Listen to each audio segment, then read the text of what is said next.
Hello la team, c'est Lucas Mikado, j'espère que vous avez la forme. On se retrouve sur MT4 avec Ariascan, mais avant s'il vous plaît, voilà, mettez un pouce bleu si ce contenu vous plaît. Voilà, 500 vues lors de la dernière vidéo, que 30 likes, voilà, donc s'il vous plaît, faites un petit pouce bleu, ça me fera bien plaisir pour continuer à vous faire des tutos et vous partager un max de choses. Alors, on va parler des filtres et de la possibilité de combiner des filtres avec Ariascan. Donc, toujours pareil, pour aller sur le tableau de bord, on fait CTRL-I ou indicateur liste et vous avez Ariascan. Vous ouvrez votre tableau de bord. Donc, ce qui va nous intéresser, c'est l'étape 1. Donc l'étape 1, vous avez la possibilité de choisir la direction des opportunités que vous voulez recevoir. Est-ce que vous voulez recevoir des opportunités qu'à l'achat ou à la vente ou les deux? On va laisser les deux. Et là, vous avez vu, j'ai combiné deux filtres. Donc deux filtres pour moi qui ont du sens. C'est le premier filtre, les bandes de boulangerie reverse. Et donc c'est le filtre 1 et le filtre prioritaire. Et le filtre 2, j'ai combiné avec une englobante sur les valeurs que j'ai sélectionnées ici. Et sur les unités de temps, uniquement M30, H1, H4 pour avoir des débuts de mouvement. Donc le but de ce combo, c'est d'attraper des débuts de U. Voilà, notification smartphone. Donc, je vais vous montrer un petit peu ce qui m'a détecté ce matin et pourquoi ça a du sens, à mon sens. Voilà, ça c'est une belle phrase. Bon, alors, on a ici donc les bandes de boulangerie reverse et englobante.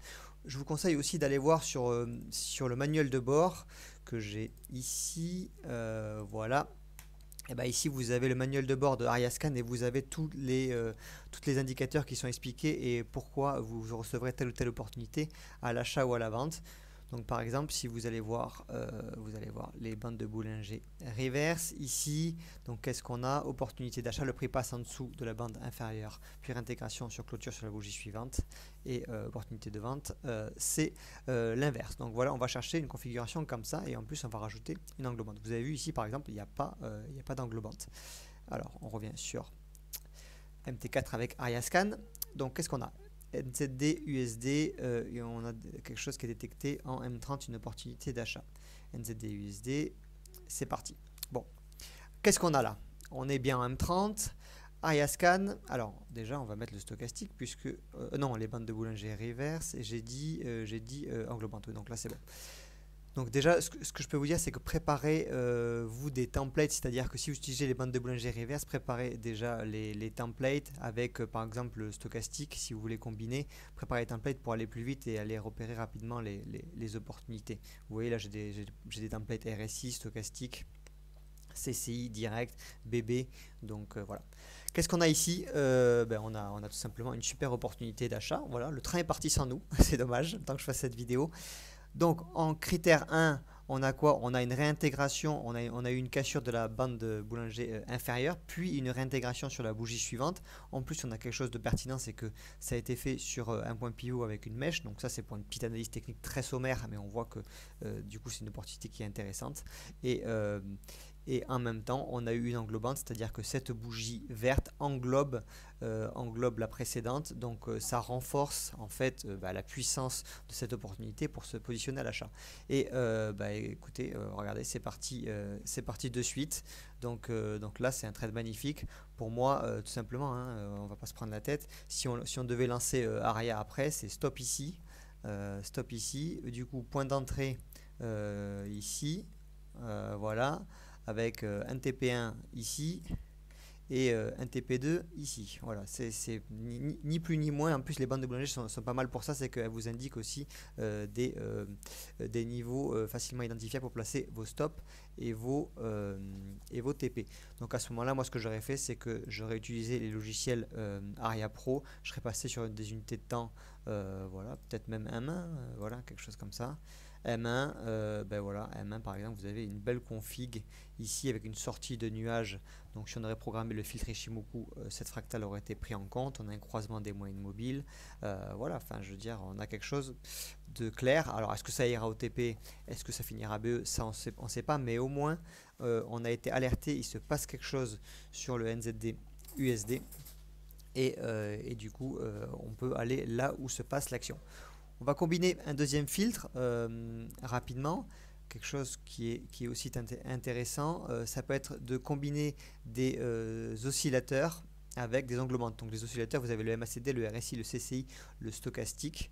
Voilà. Alors pareil, combiner des choses qui ont du sens. Par exemple, je vous dis, si vous combinez un Ishimoku Tenkan-Break qui est une stratégie en elle-même avec, par exemple, je sais pas moi, une cassure de moyenne mobile, il y aura très peu de chances que vous receviez quoi que ce soit. Donc voilà, il y a des choses qui sont facilement combinables, d'autres qui ont moins de sens. Donc, qu'est-ce que j'ai dit? Stochastique, filtre 1 et englobant filtre 2. On va laisser pareil les mêmes unités de temps. Je trouve que c'est M30, H1, H4, c'est vraiment des bonnes unités de temps pour travailler sur de l'intraday, intra-swing. Ok, on appuie. Ariascan nous trouve une opportunité sur l'USD CAD. Donc en H4, on va sur l'USD CAD. Qu'est-ce qu'on a en H4? On va d'abord afficher le stochastique, ce qui est logique. Hop. Et on va se mettre en H4. Qu'est-ce qu'on a ici? Eh bien tout simplement, on a en filtre 1, on a, qu'est-ce que j'ai mis en filtre 1? Stochastique.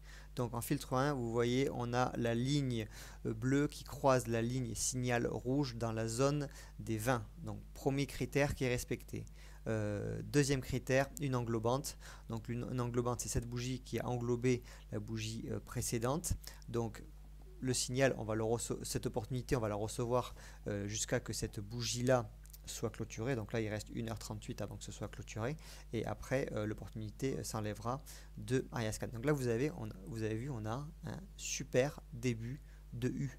Voilà, ni plus ni moins. Là, c'est magnifique. C'est made in formation Wall Street 2.0. C'est made in tout ce que vous voulez. Mais là, il peut être intéressant. Du coup, alors attention, l'USD CAD. Bon, voilà, tendance très baissière. On s'est brûlé les ailes aussi plusieurs fois en essayant d'attraper des points de retournement. Mais il peut être intéressant de se positionner, par exemple, moi j'ai vu tout à l'heure en M30. Oui, M15, donc bon, il y a un début de nuage haussier. Ok, mais pour moi la tendance est quand même très baissière. Donc ça peut être, si on attrape le point de retournement, ça sera super.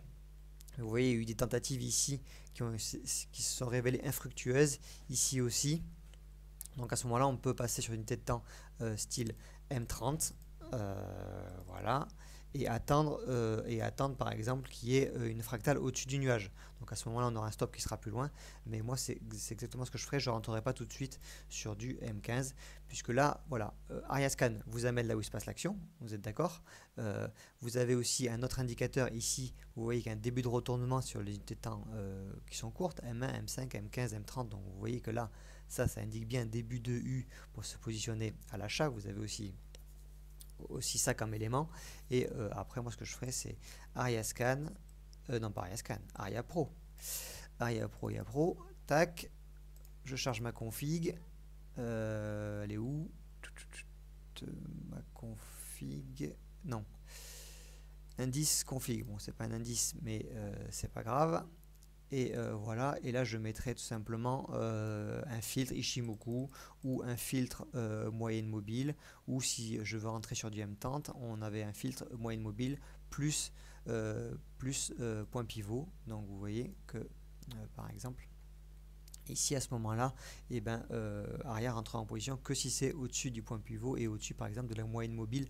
Ben, donc ça filtre vraiment votre tendance et ça va confirmer ce début de U, voilà, avec Aria Pro. Donc c'est pour ça que c'est très intéressant de combiner les deux logiciels et ça fera l'objet de la masterclass à venir. La date à préciser, mais ça sera ce mois-ci. Voilà. J'espère que ça vous a plu. N'hésitez pas aussi à partager vos combinaisons de filtres. Il y a pas mal de possibilités.